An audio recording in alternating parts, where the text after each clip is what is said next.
What is the best thing an architect could do? There are many things, but for me, it was to occasion a moment of connection to something transcendental, to something that blows you from this ordinary plane of existence. How can something that is so brute, so gross as physical matter produce the most unbelievable metaphysical experience? How is it possible?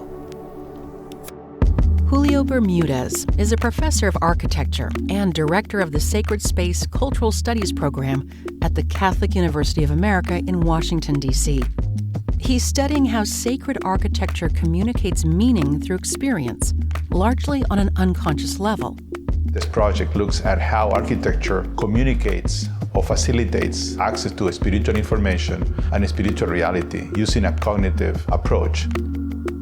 We are picking two buildings for the study. One is a secular building, the Univ Station, which is a train station, the largest in Washington, D.C. It's a beautiful classical building that receives thousands of people every day.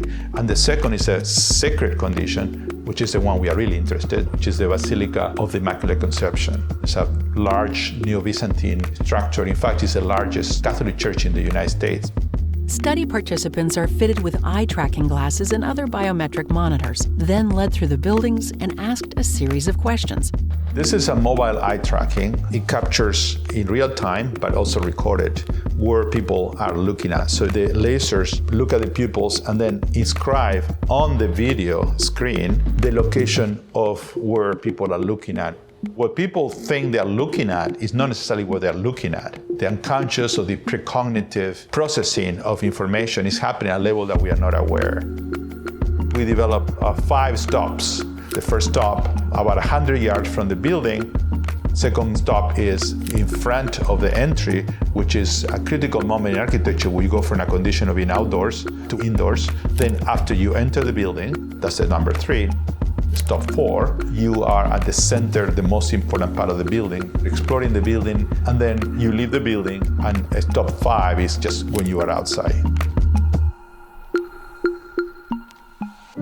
For the Basilica, the moment you enter the building, or even before you enter, you are received by a particular kind of architecture that demanding attention, that is filled with messages encoded in the building, like sculptures, inscriptions. It's a very large place in which you feel like a little ant, right?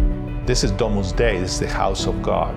So when you enter that, you open the door, a magic transmutation happens. Sounds a little bit too much, but for the believer, you are in the house of God.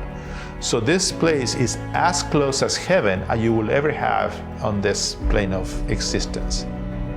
Now, if you compare that to the Univ Station, which is completely the opposite, okay, it still is very large, it still is very beautiful, but all of that had to do with the humanistic dimension of us. The hypothesis is that anything that is environmental about the building, like the envelope of the building, the height of the building, the speciality of the building, the materials, all that is absorbed at an unconscious level. But without that, of course, nothing else can happen, right? My interest has been to foster, invite, provoke this state of grace, if you wish. The question then comes to how you do that. And that's why the connection with empirical means and scientific study. We only fall in love with what we find beautiful, and what we find beautiful, we want to know. You fall in love with beauty, you are one with beauty, you are transformed. And it's not so much about knowledge, but it's about being. So to me, that's the one I'm interested in, particularly. And it's one that hasn't been really explored very much.